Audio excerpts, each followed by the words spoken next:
அறிவான வாழ்க்கை துணை யாருக்கு? அறிவான வாழ்க்கை துணை யாருக்கு வரும்? 7ஆம் இடத்துல புதன் இருக்கிறவங்களுக்கு தான் வரும்.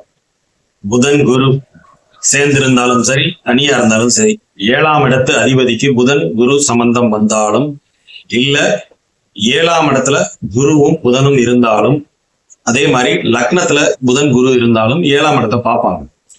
சோ இப்ப இந்த சம்பந்தம் வரும்போது 7ஆம் இடத்துக்கு குரு புதன் சம்பந்தம் வரும்பொழுது நிச்சயமா வாழ்க்கை துணை நல்ல ஒரு அறிவு சார்ந்த ஒரு துறைகள்ல இருப்பாங்க, நல்ல அறிவாளியாவும் இருப்பாங்க. அனாலிட்டிக்கல் ஸ்கில்ஸ் இந்த புதனோடது அப்படியே வெளிப்படும். அந்த துடுக்குத்தனம், அந்த நக்கல் நையாண்டி, சுறுசுறுப்பு மாதிரி வேகமா செயல்படக்கூடிய தன்மை, இது எல்லாமே கிடைக்கும். சரிங்களா? 7ஆம் இடத்துல புதன் இருக்கிறது சிறப்பிலும் சிறப்பு, நிஷ்பலம் அப்படி இப்படின்னு சொல்லுவாங்க.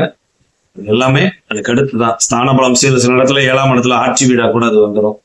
பாருங்க, மீன லக்னம் ஆடுங்க, 7ஆம் இடத்துல புதன் ஆட்சியா இருக்கு, அந்த ஆட்சி வீடா வரும்போது அதெல்லாம் வந்து விதிவிலக்கு தான். சரிங்களா? சோ எந்நேரமும் அந்த நிஷ்பலத்தை எடுக்கணுங்கிறது இருக்கு. அது வந்து அதுக்கு அடுத்த ஒரு கடைசி கட்ட பலனா தான் அதை எடுக்கணுமே தவிர ஆட்சி உச்சம்னு வரும்போதெல்லாம் அதை எடுக்கணுங்கிற அவசியம் இல்லை. குரு பார்க்கும்போது இதெல்லாம் விதிவிலக்காகும். குருவுக்குமே 7ஆம் இடம் நிஷ்பலமா வரும். இது போக அவர் வர்க்கோத்தமமானாதான் இதுக்கும் விதிவிலக்குகள் உண்டு.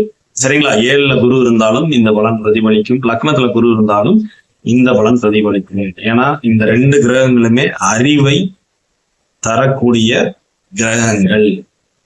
ஒருத்தவர் வந்து அறிவை வந்து நேர் வழியில போய் எதனாலும் வந்து சாஸ்திர ரீதியா ஒரு ப்ராப்பரான ஒரு வழியில போய் கத்துக்கணும்னு நினைக்கிறவர். இன்னொருத்தர் வந்து எல்லாத்தையுமே வந்து வேகமா கத்துக்கணும், எப்படியாவது ஃபாஸ்டா கத்துக்கணும், ஷார்ட்கட் ரூட்ல போகணும்னு நினைக்கக்கூடிய கிரகம் புதன். சோ இவங்க 2 பேரும் 7ஆம் இடத்துல சம்பந்தப்படும் போது நிச்சயமா வாழ்க்கை துணை ஒரு அறிவாளி சம்பந்தமான துறைகள்ல இருக்கிறதுக்கு வாய்ப்பு இருக்கு. அறிவாளிகளாகவும் இருக்கவும் செய்வார்கள். சரிங்களா?